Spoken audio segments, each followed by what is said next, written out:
बड़ देउलू पुणी खसला पत्थर बेहराणा द्वारा पार्श्वे घटी अघटन। तेज नमस्कार दर्शक बंधु, आपको पुणी थर स्वागत आउ एक नुआ भिडियो।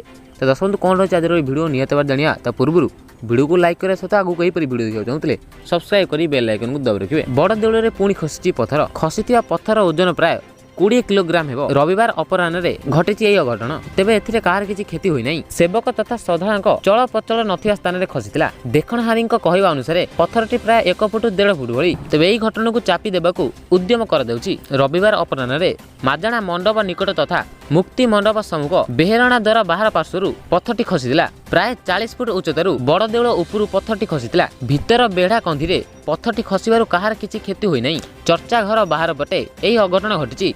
एसआई घुंचाउथुबा पत्थर खसी पड़ुथुबा अनुमान कर दैछि। दर्शक बंधु जहाँ की पत्थरटी खसी कार किछि क्षति होई नाही। दर्शक बंधु एहीपरि वीडियो देखिବାକୁ चाहंतले हम चैनल को सब्सक्राइब करी बेल आइकन को दबाइ रखिबे। नुआ नुआ लेटेस्ट अपडेट कथा निज फोन ने पाइ परिबे।